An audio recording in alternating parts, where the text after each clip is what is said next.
Hey, everybody, thank you guys so much for coming. We're at the St. Louis seminar, my hometown. If you have to leave early, we understand. And for questions that we didn't get to, that you don't see on this YouTube video, you can ask it on our forums. And we'll try to answer it there.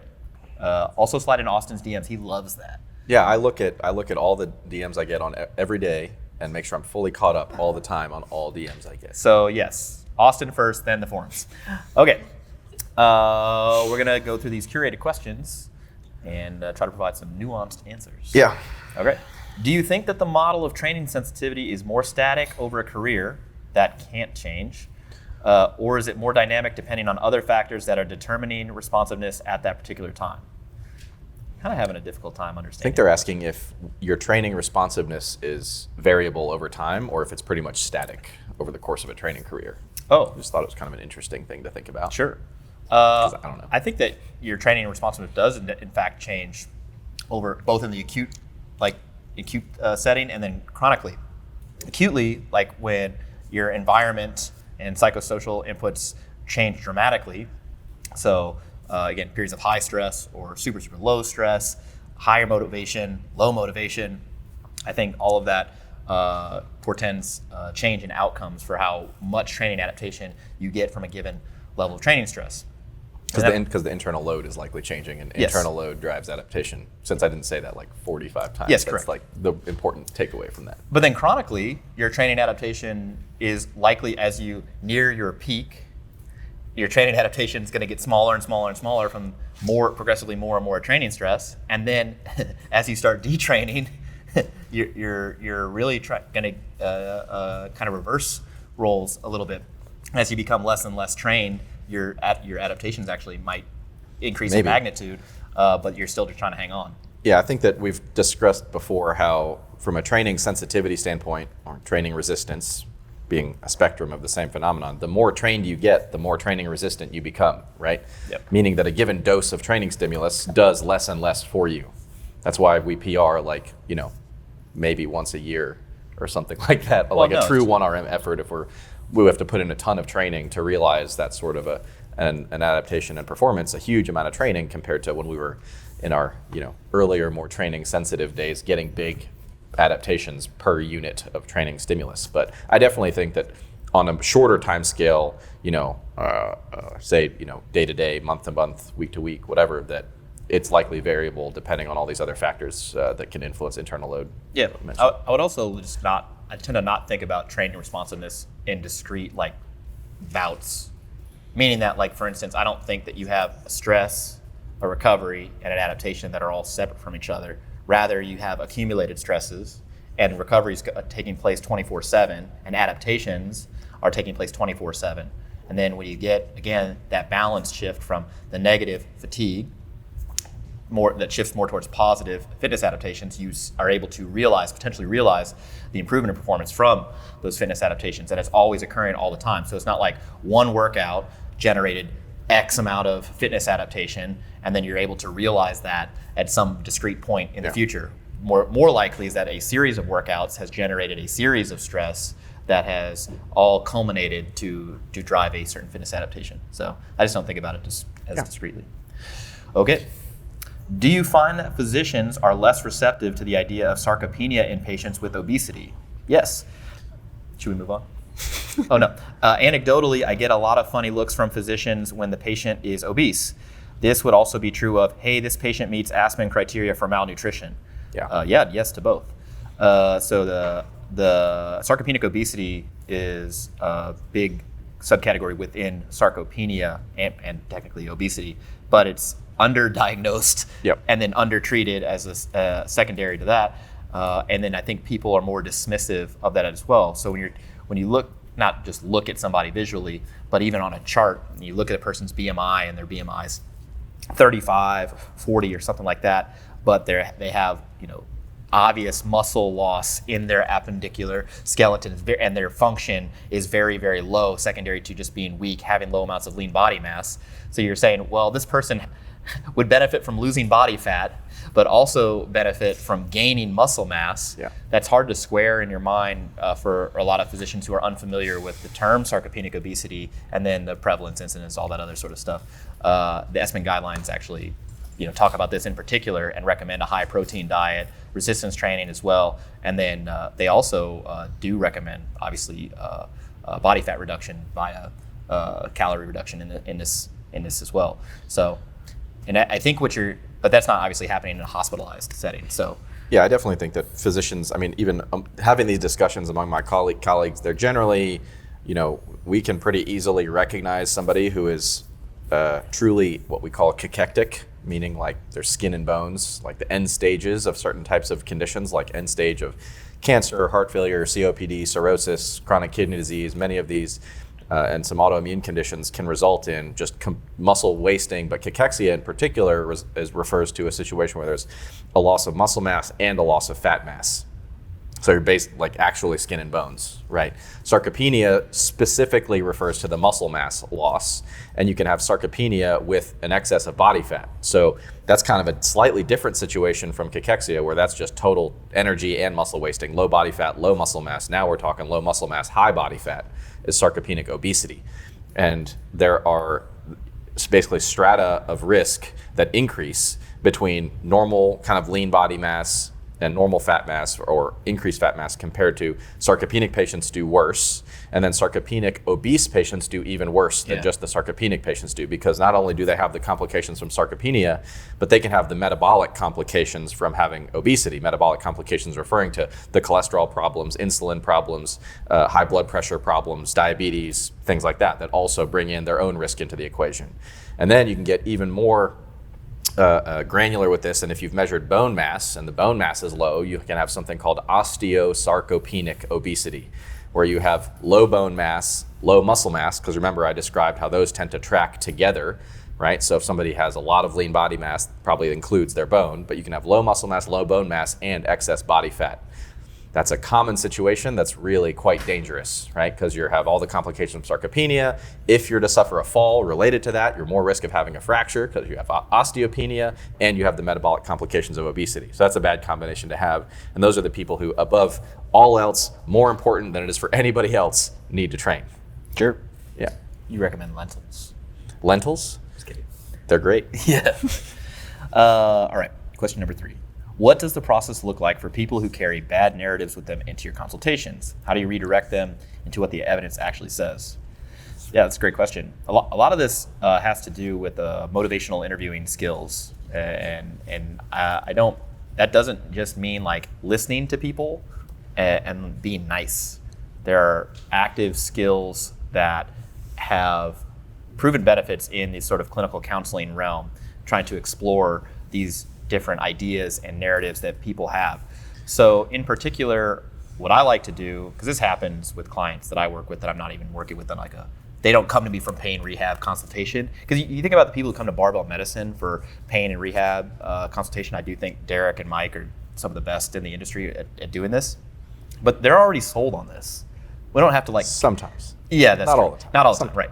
What I would say, most of their experiences with people who know who we are, what we do, and kind of our methods. Rather, the people that I coach, not all of them are up to speed necessarily on our pain science stuff and our message and stuff. So that's a little bit more unique situation. So a lot of times that I start by trying to get the individuals to tell me what they think is going on, why they're afraid or what they're afraid of happening, what they expect to kind of happen, just elicit all of these this narrative, and then go from there by trying to not correct, because I don't want the writing reflex to come up where I tell them something and then immediately it challenges their like core beliefs or something and they want to tell me that I'm wrong or otherwise dismiss what I have to say, but rather try to lead them in a different direction. You're trying to lead them through this conversation in a very nice way that doesn't challenge their beliefs directly, but rather gives them thoughtful questions to sort of allow the possibility of them have their preconceived expectation and notions to be wrong without them appearing to be wrong directly. Sure. Because it's basically a less confrontational way of leading them through the evidence. Rather, Then the opposite example is, yeah, actually, even if you do have a herniation, doesn't matter because in the next 6 to 9 months it's going to resorb anyway. That's probably actually not even a herniated disc type symptomology because those are unreliable findings, and so you'll be fine. Not only does a person not feel like you heard them, right, but they also don't feel like they were able to express themselves and all of the things that are going into their thought process, and so they're not even in a position for you to tell them like, actually there might be a different side to this story. So building that narrative initially, like eliciting that, and then kind of walking them through in a step-by-step process that doesn't directly confront maybe some of their beliefs and belief systems is one strategy that I like to use. Yeah. For motivational interviewing, and this is just an aside, and I'll let Austin take the reins after this, the Rolnick and Milner book is pretty good. We got that in medical school, actually. I forgot about it. And somebody was like, you guys should up your motivational interviewing, game. Read this book. And I was like, I already have this book. I feel like I read it at some point or was supposed to read it. And so I got to sit down and reread it. And there's just a lot of like cool nugget, like pearls in there that I do intuitively because I was exposed to it or this is part of my communication style, but I think people who haven't had that sort of experience in the professional setting would benefit from even if you're not a doctor and you're a trainer or coach Correct. or something like that. These skills are useful. So it's just a book called Motivational Interviewing by pretty those good. guys. Would recommend. Yeah. My process for this is sometimes it's similar. So the question was, what does it look like to deal with these kind of harmful or bad or incorrect narratives, and how do you redirect them to what the evidence actually says? I frequently don't try to like bring scientific evidence into the discussion with the individual, because again, they want to feel heard, and if you start throwing like research at them, that's not going to get you anywhere. Just read this study. It's good for us to know the research, but we don't need to just like throw PubMed at people. That's not going to do anything. My approach to this probably looks a little bit different than what Jordan described. And there are some situations where I might bring in evidence like the discussion of, a substantial proportion of herniated discs heal on their own in a few months. Yeah, that's a good little tidbit to have to tell people, right? I think that more often what I'll do in this situation is either find aspects of their history that conflict with their understanding or their belief, or have them do things that then conflict with their expectations. That's called expectancy violation. In other words, so to give some examples, somebody might say that they have severe knee pain due to bone-on-bone arthritis in their knee, for example, right? Or they have back pain due to a herniated disc that they feel like has been there for a long time and is never going to heal. Well, a simple question that you might ask is, do you ever have days where your symptoms are better and symptoms are worse? Like, do your symptoms ever fluctuate? Because of course they do, for all the reasons that I described in my lecture. And say, yeah, I have some days where I don't feel any pain at all, and some days where it's excruciating and I can't get out of bed. It's like, well, I have a hard time understanding how that might happen, or how can you explain how your symptoms fluctuate if you have bone on bone all the time, or if your disc is herniated and pressing on that nerve all the time? How is that possible? Shouldn't you be having symptoms all the time? Or do you think that something else might be affecting your symptoms? And they're like, I guess there could be something else that might influence my symptoms being better on some days than another. Maybe we can work through this and figure out what are the patterns that are more consistent on days when you have better symptoms. And they're maybe like, well, it feels better when I'm doing this particular activity, which is always some activity that they, really enjoy or are looking forward to doing or something like that. And it's much worse on days when I've had horrible sleep, or I have a ton of stress, or something with my family, or whatever, other factors that can influence that kind of experience. And so I've found something that conflicts with their understanding, and that can get my foot in the door to, hey, maybe it's not all about the tissues here, right? Maybe there's something else besides just the bone in your knee, or the disc in your neuroforaminal space in your spine, or something like that. So that would be one thing from like a historical discussion perspective. Or alternatively, from an experience situation, somebody might say, I have back pain and I'm afraid that if I bend over, that something horrible is going to happen. Well, I might coach them into gradually bending over and getting them to the point where they can do an activity and prove to themselves that what they expected was going to happen does not in fact happen, right? That might require a lot of coaching and reassurance and working through the process, but if I can get somebody to, with knee osteoarthritis to sit down and stand up out of a chair a few times and their symptoms don't get wildly worse. And maybe that violates their expectations to the point where I can start to build some positive momentum from there. So I really like the expectancy violation piece here to try to just plant a seed of doubt about their existing understanding of things, and then that can blossom into this new narrative that I'm trying to build up in their minds to get them engaged in the process of working towards recovery. Yeah, I actually think it's an important point also, that like what we do here, like it's not like we neuralize the person and then as soon at the end of that, like from Men in Black, that thing, and then afterwards they're pain free and they're just like, wow, I've never experienced that. After you explain the biopsychosocial model to me, no pain. Yeah. But rather, and this is... It's more like the plot of the movie Inception. Right. It's evidenced by the expectation violation thing, that once you've planted the seed of doubt and you get somebody to break this idea like, oh, this must be bad, I have these fears, it's making things worse, that they're more accepting of like, yeah, like I have some pain right now, I'm gonna get better, I know the steps that I need to take to get better, and I'm actively involved in that process. And so that process both gets to start and then subsequently end sooner because they're actively involved and you've broken that cycle. It's not, again, like, boom, you're pain free, that, here's the invoice. Yeah. But it's just as difficult of a process of behavior change as all the stuff you discussed on day one with obesity and stuff like that. Yep. But I think probably the theme of this weekend is behavior change and self-efficacy, right? Would you say, if we had to distill it down? Yeah, just like, it's hard to do, but sometimes it do be like that. Sometimes it be like that, though. But, you're a resilient human, you're powerful, and capable of change. Yeah. All right. Question number 4. That was like really like meaningful. Yeah, man. All right. Is there a correlation between oral contraceptives and tendon or ligamentous ruptures? I see that you have. I was curious about this. I thought it was a good question. So I went out and did some scouring while Jordan was lecturing. And so I had never heard of any association between oral contraceptives and tendon or ligamentous ruptures.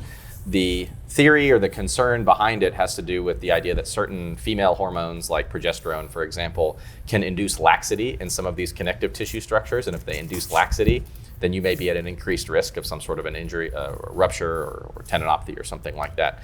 And so it turns out that females in general, there's pretty consistent evidence, particularly in the realm of ACL ruptures, for example, that females are way higher risk than males of experiencing ACL rupture, upwards of 8 times greater risk in sports that are somewhat demanding on the ACL, for example. Strength training is definitely among our biggest tools in mitigating this problem.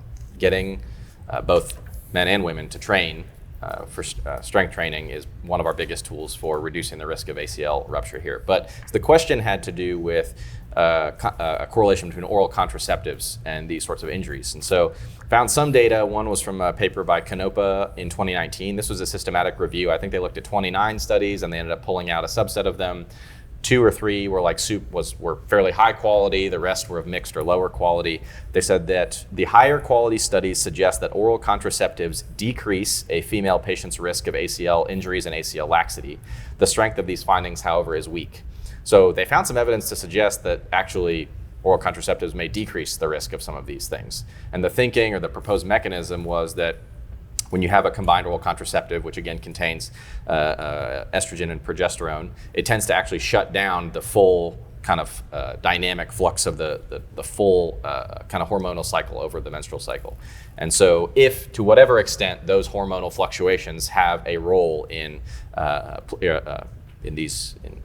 risk of these injuries, shutting down that cycle through the use of oral contraceptives may mitigate that risk. So overall, I'm not sure how confident we should be that they decrease the risk, because some of that evidence is a bit weak, but I definitely don't think we have evidence to say that oral contraceptives increase the risk of these things. And that would not be anywhere on my radar as far as a concern if a woman was on an oral contraceptive and was playing a sport or resistance training or something like that. That's not something that I'd be concerned about, compared to something like, oh, this person is on a Cipro antibiotic for a prolonged period of time for something. That's a medication where it's like, yeah, that antibiotic definitely has a risk of tendon rupture, and that's something that I would be a bit more concerned about. Whereas oral contraceptives, not really an issue. You working for Big Pharma? On the side. On the side. Yes. So here's the real question. I work for Big Generic. Big Generic, yes. Yeah, big Walmart. Yeah. What do you think a bigger problem is with respect to women in strength training? The risks of oral contraceptive-induced gains attenuation or unwanted pregnancy? Yeah, probably the latter. Yeah, just from a population base, probably the latter. So like telling people to stop taking oral contraceptives when you are not the prescribing physician seems just like a bad move, bad juju. So maybe, stop doing that on the internet. It's you. Stop it. Question number 5. What is Austin's favorite whiskey? This is oddly specific. Yeah. People want to know. All right, what's your favorite whiskey? So I'm a rye. You're a rye guy? In general, more often. I like bourbon too, but I drink rye more often. So the Thomas H. Handy rye is my favorite rye. It's excellent. Yes. Question answered. Yep. Boom. Next one. I've been really liking that CYPB. Oh yeah. From Weller. The story is, so this is funny. My friend Daniel J, who owns a gym in Santa Cruz, he picked us up 3 bottles of these. He kept 2 for himself, got me 1. I think he paid $39 for these bottles of Weller Create Your Own Bourbon. Create Your Perfect Bourbon. Create Your Perfect Bourbon, yeah. And anyway, and as soon as, like when you brought it to me, I go, I feel like this is way more expensive than $40. I'm just going to Google, like, what's this going for now? Well, that would be the retailer, the MSRP, but whiskey secondary market is just insanely expensive. Yeah. That bottle probably goes for $700. $700. Yeah. And I go, and we literally had just opened mine. Like, I just opened it. And I go, do you want me to, like, put this label back on? Like, yeah. And he goes, no, man, it's for you. Yeah. It's a mouth closed. Yeah. All right. How would you handle a patient who's very, very dependent or possibly even reluctant towards increasing self-efficacy? I actually have a few clients that are within this realm, but it's fine because our relationship is still appropriate for the type of relationship that I'm willing to engage in. Now, you may have different values, different availability, different wants, needs, etc. And a person may, who is very, very dependent may want even more than what I'm willing to offer right now. And so what do you do in that case? So you have a few options. One, setting the expectations about what you are and are not willing to do and how you are and are not willing to engage. So for instance, if a client really wanted my personal cell phone number, that's a no for me. I just don't do it because I don't want to engage in that type of personal connection while I may or may not be available for providing coaching insight. But I'm very responsive to emails. I'm very responsive to Instagram messages. And they know that. This is all some expectations that have been set. On the other hand, you may be totally fine with that. So again, different values. You have to draw different sort of boundaries. But what I found is when it's compromising their ability to actually see progress because they're so dependent is actually very similar to your expectation violation thing, because they almost feel paralyzed, like I need you to tell me what to do. And instead of just enabling them and say, fine, I'm going to do it, it's just a deeper conversation. I'm like, well, what do you think you should do? And they'll say something like, I don't know. And you're like, okay, well, let's bracket this. So for instance, the person I'm thinking of in particular was like, I cannot pick my weights. I need you to tell me exactly what weights to lift every single session. That's what I would prefer. And I'm like, I understand that. However, because I know that your performance level on a given day is 100% guaranteed to be in flux, and I will not always be there to tell you, I feel like we need to develop these skills. So if I was trying to pick a set of 5 repetitions at RPE 9, what is a good range for you? What is the best, on your best day, do you think you could do for a set of 5 on a squat? And then she gave me a number. And I said, and on your worst day, what do you think you would do for a set of 5 in that same intensity range? And she gave me another number. And I go, great. That's your bracket. That's where you're going to start. Start on the low end, and then you're able to add weight until you hit that high end. And she goes, okay, I can do that. Because again, you've literally just worked through that single problem, and you've given them a tool and a sort of way to view the problem that they thought was insurmountable. So it challenges again what they initially had. On the other hand, people may have unrealistic just expectations about what the coaching relationship looks like, and I think that you have to determine what type of coach you're going to be, what type of interaction you're going to have with them, and then start that from the beginning. And so, if you're 3 or 4 months in and you haven't done that, well, you got to do it now. But I do like that expectation violation for this particular situation. Yeah, and that's a good example. I mean, the theme of behavior change continues here, and within the world of behavior change, if you're having difficulty with behavior change, the number one thing that you need to do, and the number one thing that we identified and point out in the lecture, is you need to identify the barriers. So he identified the barrier in this particular situation. Where was this person having difficulty? And it had to do with selecting weights, and he proposed a skill or a strategy to work around that barrier. And this is the case for every single type of behavior change. If somebody is having difficulty, your task is to identify the barrier and then try to develop a skill or a strategy to work around it. Now, you may have the knowledge, the experience, you may have some skills and strategies in your tool bag that you can offer this person, or it may be a situation that maybe you've never experienced before. Maybe you don't know how to work around this, and your options are to either provide your best guess and experiment with this individual, right? And then you can learn from the experience too, or you may refer to somebody who you trust to help somebody work around some of these issues, who may have more of a knowledge base, more of an experience base, maybe an expert in that particular field, right? So if you're like a coach and you have somebody who is dealing with severely disordered eating, right? We need to develop some behavior change. Maybe you don't have the skills, the strategies, the knowledge, the understanding base to actually help somebody work through that, which is probably the case. So a good option would be to refer that person to somebody who does have the kind of base of experience and knowledge and skills to help somebody work through that. But again, all of this is identifying barriers, developing skills and strategies to work around them so that we can build the self-efficacy so that people can self-manage. That's been the theme from the first 5 minutes of this weekend when I was talking, is the idea of self-managing around these things. The opposite of this is dependency, where, I mean, he could have just fed off of that person and said, yeah, you definitely need me to pick your weights every session. You need me to watch every rep that you do. Otherwise, you're going to hurt yourself, and you're going to need me to do this for you for the rest of your life. Keep paying me. Yeah. I can't give you the keys to the castle. Right. That there's this like protected knowledge. That's not what we want. Right. No. So open source. Yeah. All right. Thanks. Cool. How would you, same question. You talked about the best predictor for improving the function of fast twitch and slow twitch muscle fibers is training history. That's not true. So it sounds like you can change them over time. Yes, you can. If someone genetically has more of if someone genetically has more of one or the other, can you change that through training? No. Okay, so I answered all that. Moving on. So what I said was I'm glad I included that so you can clarify this. Yes. Well, the best predictor for the proportion of fast twitch to slow twitch muscle fibers is the sport and level of that sport that people participate in. Meaning that if it is a power dominant sport like Olympic weightlifting and you participate at the international level, you're very much more likely to have a high percentage of fast twitch muscle fibers than somebody who participates as a marathon at the regional level or local level.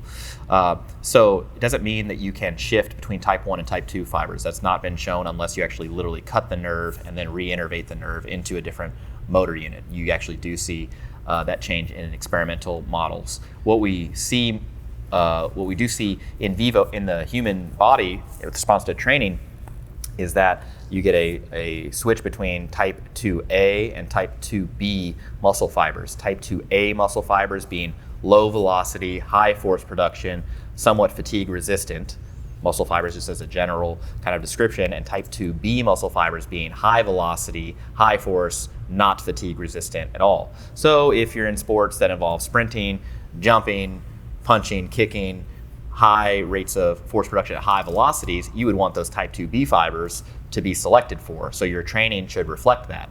So for example, if you had a sprinter, 100-meter sprinter, right, and you were in charge of training them, then most of their training should be done at high velocities, heavy sets of 5 or 6 or 4, whatever rep range, it's all arbitrary, it's made up, at heavy weights with low bar speeds would be deleterious to their progress, because you're then inducing a change from those fast, high velocity, force producing muscle fibers to the low velocity muscle fibers, or in other words, type 2B to type 2A, and you wouldn't want that.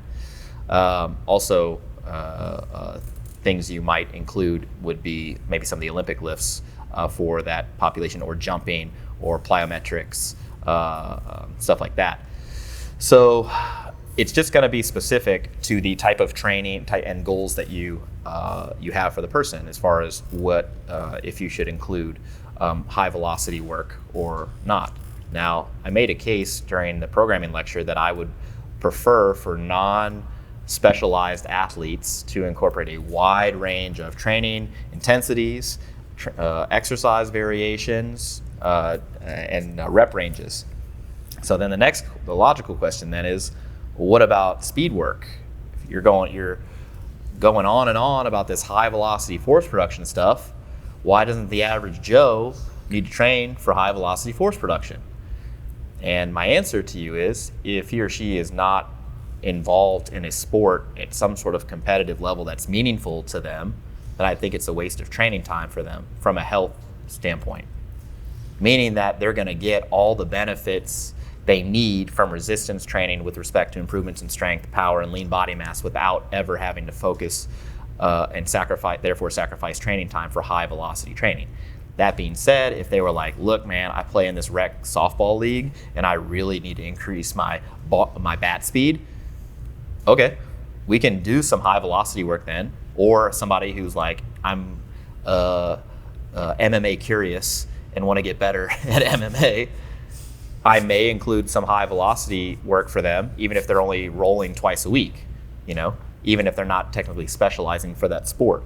On the other hand, if the person doesn't care enough to really compete at any sort of level, then I'm just not going to sacrifice their training time for what I would consider to be a really not useful training goal for them. You guys notice how he just had like an entire back and forth between himself for like the past 10 minutes? I do that. You did the on the other hand like 4 times. So 4 hands. He does that sometimes. Well, somebody asked you, they were like, who would win in an argument, you or Jordan? And then your response was, well, Jordan would just argue with himself. Yeah, so and I don't care enough. Jordan. True. All right. Resistance training is great and all, but what would you suggest for patients who present with chronic pain and no desire to train with weights? Obviously, there are benefits outside of pain to train, but what other modalities, interventions have you found to be effective? Yeah, so I don't think that the context of this question is exercise for the treatment or improvement of chronic or persistent pain states. And for that purpose, I don't think that these individuals have to lift weights. You just don't, right? Obviously, that's our bias, is we like people to do that, but you don't have to. You can get equivalent. We have no evidence to suggest that you can get better outcomes from resistance training, lifting weights, compared to any other form of exercise for pain-related conditions. Of course, as I mentioned, you'll hear people say, "Oh, you have pain because you're weak, and you need to get strong, and that's why your pain will go away."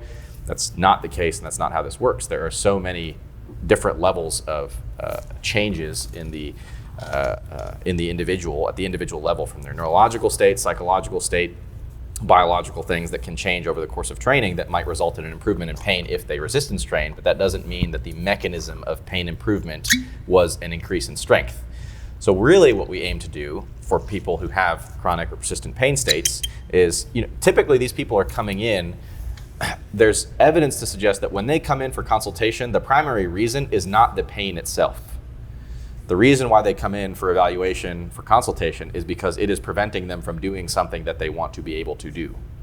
The pain itself is not usually the reason why they come in. And so our job is to identify, hey, what do you want to be able to do, right? And so they'll offer whatever that is for them. And then our job is to develop some sort of a physical strategy to work them back towards being able to do what they want to do. That is important above all else for this population. Get them back to doing what they want to do. Once they're at that stage, then we can say, hey, have you heard of these general physical activity guidelines that we like to try to get everybody working towards, doing resistance training, doing aerobic training because of all these benefits? But when they're coming in disabled from their persistent pain, that's not really the time to be throwing this other stuff at them necessarily, unless they already want to lift weights, which I would say is likely uncommon. Yeah. But prevalent in our selected population who come to us, right?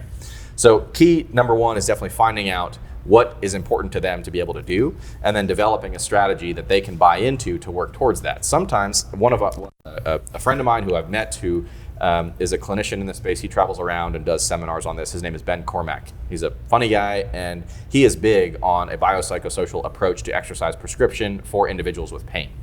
And he talks about this a lot. And I went to his course and hung out with him, and we talked about this stuff a lot. And he demonstrated a lot of his strategies and his approaches to this. He tries to make it not feel like exercise to the individual. He tries to get them to do activities that feel more like play, like actually for adults to like play in the clinic and do certain things that, again, have some expectancy violation to them that maybe they didn't think that they were able to do. So somebody who has chronic back pain, he would have them maybe, they would get literally like a Bosu ball or something, and they would bend over and grab it and then roll it to him across the floor, and they'd roll it back and forth, meanwhile demonstrating to themselves that they can bend over and roll this ball and it's okay. And that's the first step, again, to getting your foot in the door and finding some method for progression. So sometimes for some people, it's about making it not feel like exercise, particularly if they're not interested in exercise, but finding out what they want to be able to do and finding out a physical strategy that they can buy into to work towards that. And sometimes, Ben Cormack. Oh yeah, Ben Cormack. Yeah, he's a funny guy. So that's a good resource in terms of exercise prescription for patients with persistent pain. He's a good guy, but definitely have to find out what activities are meaningful to the individual, what matters to them, and then how can I help you get there? What kind of things do you think would help you get there? You notice how with our behavior change approaches, we are asking a lot of questions of the individual to elicit this stuff from them, rather than top down saying, oh, you just need to deadlift.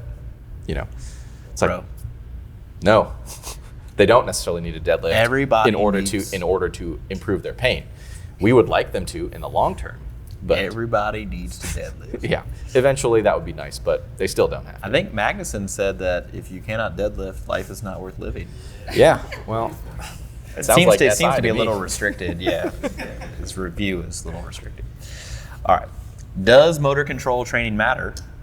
Are gross movements greater than smaller, more controlled movements, especially in the beginner? I.e., if someone is struggling with driving the knees out in the squat, do you train with smaller movements such as clamshells, etc.? So, does motor training matter? Motor control. Yeah. Does motor control training matter in isolation? I mean, it can be beneficial, particularly for individuals who are unable to have a sort of framework for contracting a certain set of muscles or moving in a certain way. So, for example, somebody, when you say, squeeze your lower back into extension, and they have no idea how to do that. And you're like, no, but your lower back. Squeeze it, please. And they can't do it. And so you put your hand on their back. Come on, right against my hand. Squeeze there. Nothing. So then you put them on the floor. They do some Supermans, and they can. You got a lot of flies. You're like Pigpen right now. It's not me, bro. It's us. No. I noticed that they're distinctly on one side. And you put them on the floor and they do some Supermans, or you put them on a back extension bench and they get some blood pumped in the area, and then now they can all of a sudden feel that with that area and they're able to contract it. Well, that's one type of motor control training. I don't think that is something that we use frequently. Mainly, I think our idea of technique, and particularly in the compound movements, is this sort of self-resolving type of technique improvement, meaning that you take somebody who's very new to training and you try to teach them how to bench press, for example, and you show them all the main pillars of the bench press, and when they're actually benching, the bar is all over the place, and you kind of say, hey, I would do it this way, and work on this. But you're not going to hammer it all out on the first session. The second session, they've got some take-home homework and cues to work on. It gets a little bit better. Third session, a little bit better. Fourth session, a little bit better. 40th session, they bench like a seasoned veteran. You got to give them kind of this leeway to practice, experiment, get their cerebellum to say, nope, that's not the way you do it. Nope, that's not the way you do it. Ooh, that's better. And then they get to build this motor pattern in their supplemental motor cortex, which is in your cerebral cortex, but the cerebellum's telling them that was wrong, do it differently. All right, thank you, motor learning. So I don't think that I would automatically move to a smaller movement in order to correct one of these things, unless it's like this long-standing persistent issue that is causing sort of either reduction in performance, or I perceive to be reducing a person's ability to participate in recreational or competitive pursuits. But otherwise, if somebody's knees are caving in on the squat, there's some weight that they can squat and keep their knees out. or I need to adjust the stance because it's too wide and they like actually can't, Yep. or adjust their foot position, or the weight, and usually there's something I can address there rather than switching to clamshells, because I just don't know about the transference between clamshells and squats. But to suggest that all motor controlled training movements are essentially useless for essentially everyone would be a gross overstatement. I don't think that would make that. Yeah, my question here would be to define what motor control training is. All right, so what about Superman's for lower back extension? I'd say that's just a movement, right? Yeah. I mean, I would view the squat as a motor control exercise. Well, you have to have motor control. Sure. I would view the deadlift as a motor control exercise. I would view whatever goal movement you're trying to train towards as an exercise in motor control to execute said movement. Sure. So I don't know that there are categorically unique motor control exercises that we can like deploy as needed for this kind of a thing. Do you think that there's an exercise that requires no motor control? No. That's kind of the point. Kind of the point here, right? And so It's just reflexive. yeah. So I don't know that I can't think of a situation really, almost never have had to regress to some sort of like, very, very non-specific movement like a clamshell or something to get somebody to be able to squat the way I would like them to squat. And that's not patting myself on the back for like remarkable coach skills, but rather that, again, within our kind of view and model of the significance of like technique and things like that, and also recognizing that in the world of motor learning, allowing for greater movement variability, we have pretty clear evidence that allowing for more movement variability can actually improve motor learning. Meaning that if I'm introducing you to a new movement, rigidly restricting you to only be able to move in a particular way actually makes it take longer for you to learn how to do that compared to allowing you to explore different strategies to execute the movement. So allowing for movement variability has been shown to accelerate motor learning. And so I tend to not be super nitpicky on some of this stuff. And in fact, sometimes we had somebody this weekend who I was coaching on the squat, and he had an issue with consistently getting on his toes when he was getting in the bottom. And I was cueing him off his toes, off his toes, off his toes, and he wouldn't really come off of his toes. And so we had talked about the use of certain movement variations on the squat in order to expose him to alternative ways of executing the squat as potentially a way to acquire new strategies to stay off of his toes. Maybe instead of low bar squatting all the time, he introduces a high bar squat, change a few variables in the picture and find some new strategies to execute this movement. So all of this is an exercise in motor control. I think that, demanding, I would again caution the question asker here away from perfectionism, of course, but of course we also want to acquire the skills to execute these movements. And I think that, it doesn't take a ton of coaching to get people within a reasonable degree of acceptableness that then refines itself on its own. So on my deadlift platform this weekend, had a trainee who was having a lot of just kind of slop and wiggling around during the movement. I told her, I said, this is not something that I can really coach. It's just something that's going to work itself out as you continue to practice this movement, because the wiggling around is different on every single rep. So there's not like one cue that I can use for this. Variable, yeah. That's typical. That's like, when you're an infant and you stand up for the first time and you're deciding how to take your first few steps. They all look different, right? As you gain your bearings about, hey, how does the world work? Right? Here you're gaining bearings on how the deadlift works or how the squat works. So allowing for motor variability in the early stages of motor learning, I think, is actually useful.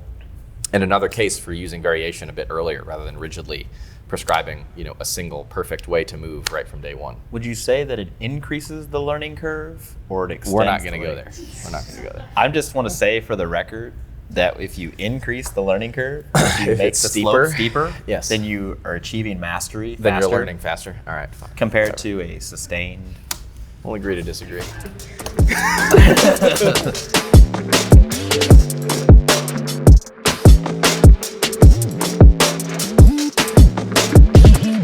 Derrick Crass from DC Concepts, the inventor of DC blocks. Well, one of the beauties about DC blocks is they're very versatile. They're made out of recycled plastics, 100% recycled plastics here in the United States. They're 2 inches tall and they're only 10 pounds weight in each one. You can stack them up as high as you want. You could do weight. Originally they were designed for weightlifting exercises to train high block or low block snatch pulls and clean and jerk pulls. However, you can do Bulgarian squats with them, various plyometrics, You can check out the 101 uses for DC blocks, deficit lifts, deficit deadlifts, block deadlifts, step ups, and all kind of things like that. Yeah, they're great. I've done a bunch of pulls off them. Used them for split squats and everything else. The best thing is they're much lighter than like a traditional set of jerk blocks, which, yeah, so you can actually move them around your gym. And then where can people find out more about them? You guys got a website, I assume? Well, first of all, you can find more out at www.dcblocksusa.com. Now, Derrick, take us through, just give us a brief synopsis of your weightlifting history, because we're going to ask you a weightlifting history question. I want people to know, if they're not familiar with you, where you come from and what you've accomplished. I started back when I was about 16 years old. I watched weightlifting was very big on television back in the days of ABC Wide World of Sports. So, and I played football, and I was very small but fast. And it seemed like the high school weightlifting program was just for bigger, strong guys, half squats, deadlifts, bench press, and things like that. And I was doing, back then you could buy magazines on the grocery store shelves about weightlifting, Muscle and Fitness, Strength and Health, Ironman magazine. But I figured, I see these guys putting weights overhead. What's this about? And I asked my dad if he knew anybody coaching that. It just so happens his best friend was coaching in Belleville at the time, and he took me down there when I was 16. And Ted Frank taught me the clean and jerk, and I just fell in love with it. That's all I wanted to do right then. I just fell in love with it. Yeah, and then you've had quite a storied career. So you ended up going to the Olympics twice. 1984, 1988, I was in the Olympic Games. 1980, I qualified for my Junior World Championships and Junior Pan American Championships, got third there.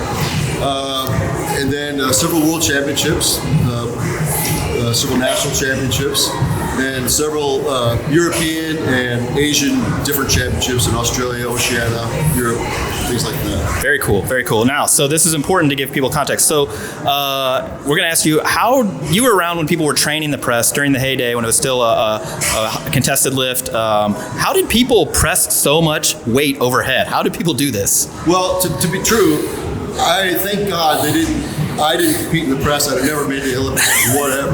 But I started in 76, and that was right after they got rid of the press in 72. However, the guys I trained with were very good at the press, and they still did the press. Got it. And so I was always amazed because my daughter knows that we have a terrible family history, and we come from descendants of T-Rex.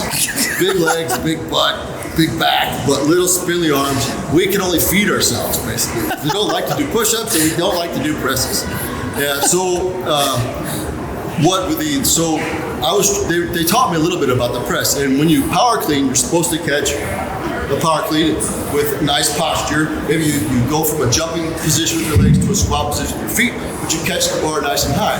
Well, the Olympic press was essentially a power clean at the time, or a split clean.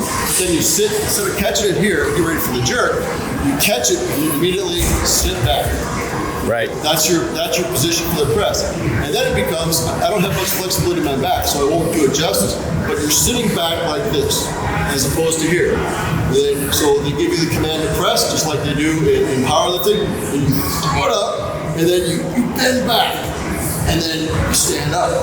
So you're saying that you should catch it while you're laid back. Ideally, that's how you would start the press. Yeah, because the start command for the press is you catch it, but you can't stand there and then lean back. Right. If you look at no nonsense old school weightlifting on Facebook, the guy really posts some great videos of people pressing, and it becomes, that's pretty apparent how they clean it and just automatically sit like this. Yep, and then they launch it. From the front, it looks like you're fine. Like you're pretty upright, because the referees are actually lower than you anyway because you're on stage. Right. So then you just throw it up there, and then also you're not supposed to bend your knees. But how can they see that? You're supposed to have your knees straight. Well, sort of the politics got into things where you have a little bit of knee bend. Well, maybe they can see that, maybe they don't. Maybe a Soviet referee sees an American but doesn't see a Soviet guy. Right. And then vice versa. Same with Soviet. Your American judges disqualified a Soviet lifter versus Cold War stuff. Yeah. Well, that's really insightful, Derrick. Thank you so much for taking the time. Really appreciate it. Thanks. Appreciate it. Yeah. See the sky, see the clouds amongst the sun. See the day for everything it could be. Stop treading on that snooze button. Run. Open your eyes and see everything it was.